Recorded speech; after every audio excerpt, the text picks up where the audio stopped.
Hey guys, it's Paraconomy Inc. We're here with Professor Fun 101 and the pervert murderer here on the burger. Whee! We're gonna throw out some names for Christmas. Okay, so far we got Jen O'Brien, we got a frickin' uh Riley, Leanne. Oh, what's her last name? I don't remember. We got Riley and Ruby, we got Jesse, um Jesse and Jen know each other. All these J names. Riley and Jessica know each other, and Riley got with Kat, Jesse, and Jen, and then they got with Rex, Kendra, and their fam, and then that whole group got involved with Cassie and Marlo and Naja and a bunch of other ones that also get conjoined in over there and some way down over here. And then that's why, like, some of the gays from Chicago don't know what's going on, and a lot of the gays in Michigan are very sparse now. And it's creating this part in like congruency that's flipping people back and forth on it. And Dakota Edwards knows like Spencer Garrison and Jen O'Brien really well in this sense. They're from the same like PC builder communities, and they have been utilizing this magical witchcraft and like spiritual monitoring from afar using this part of their militant disclosure because Riley's ex-military with Ruby, and so I think is Kendra. I think no, she maybe I don't remember. But like I know Kira is, and she's kind of in the know now, and they got acquainted behind my back somehow, because they're all shooting for Groovy Girls. So Groovy Girls got a lot of people connected, and Jessica. I was an age I played agent for Jessica and for Riley in order to get them shots at Ruby Girls, and they did really well. Jessica did two, I believe, and she went one in Kansas and one out here in Michigan because I was trying to create a good library of people for networking, so we could have a cool little underground like cult following for the trendiness. And it looks like I got railroaded by Cassie and Kat because Kat knows Jen now, and Kat, Jen, and Jesse and Riley all get together and kind of have their like moments, and they have orgies. They basically have run along orgies where they'll like meet up places and like catch up, do a lot of partying, and it gets them a little bit further down the lane. And now they want to take me, throw me in jail, make me homeless so they can go get plastic surgery and like vaginoplasty and other cosmetic procedural developments, all on the scapegoating of keeping me out of the know as the person who like housed these people, fed these people, gave a lot of them hope in order to be like, oh, so there's like gonna be a whole like network safety network because of you. Good. And Kat saw the lead with Sam and decided to shit talk me with to Jesse about all of it. Once it started playing out, they all agreed I'm violent and that there's no redeemable facts about me, and I have because I have male on my license and Cassie has female, we want the standard female standardization. We don't want the placated man. You haven't gotten your social changed or all of this changed for your gender marker. And it makes it play like she's a woman, he's a man. You give the woman a break and you give jail time to the man. I'm like the most feminine between the two of us, and it's kind of a weird one because it's not even looking at the argument itself. And they all met in court beforehand. Cassie's mom, Dakota, and like the judge, and then the plaintiff all like met in the room beforehand and were like shooting the shit about it. And like we're basically like we're gonna get him. Don't you worry, Cassie. I know this is a hard issue, and you're gonna be the star. We're gonna make sure you get your justice. But like when I was with I was like, dude, I was talking to my lawyer. What am I gonna do, dude? They won't listen to me. I'm like, there's reasonable cause, but I don't think there's enough to be like going off of it. And in hindsight, I should have said played guilty. I should have pled guilty, or not completely not guilty. Um, is what I mean. If I fought the case and pled not guilty, I probably wouldn't have been charged for anything because it's a her word over mine, and the cops weren't there. The cops didn't see what went down, and I've been standing by my bullshit the whole way around that it was self-defense, that she'd been fighting me like several months prior to it, and that it all gets blown out of proportion because of Mars and Cassie being the last two in and out and haphazardly tripping up over a bunch of the things that I said because they're Xanax users. So they're constantly having to try to recollect things and recreate imagery in their heads and all sorts of things like that. And that's why Candela's Sweet's mom, Sharon Kelly's Sweet, knows the teachers, and they all have parties just like Kendra's all over the place. So like they're also doing meth and like mushrooms and other like hard substances, but then they're in charge of like the moonlighting witchcraft because they're older. So they're gladly giving the ones who don't look like they're angry Mexicans the job. So that's why it's become this appropriated counterculture towards cosplay. And basically, a bunch of, if you want, and to put, I hate putting it like this, but I'll put it like this.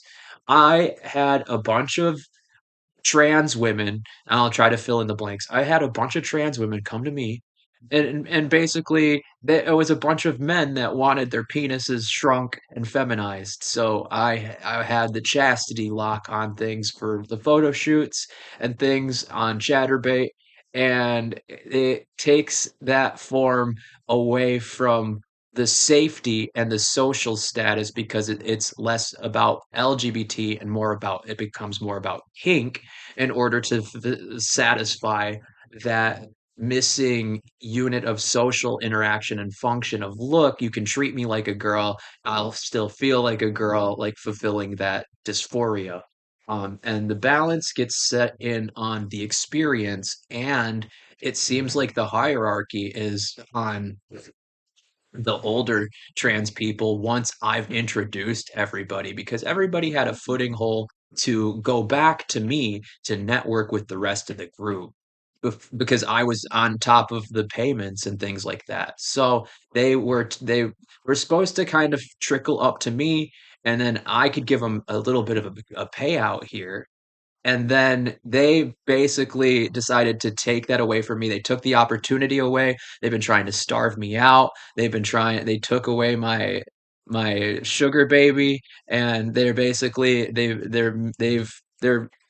sitting on pins and needles trying not to get caught because they're that OCD type of nerdy PC builder guys. So they're always really specific and picky with their autism and stuff like that.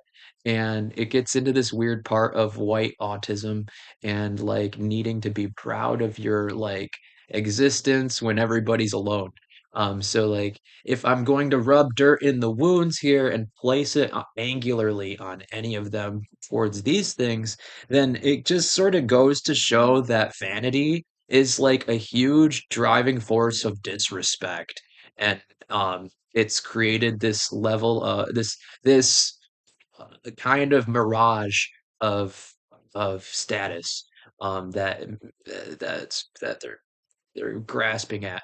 And if that's just simply having a handle on this and then kind of giving it life here, but then it's like the main part of what I'm able to create from, then it makes sense that people are pulling from my ideas and then reapplying them, which is why we've had to patent a lot of the legacy here at Paraconomy Inc.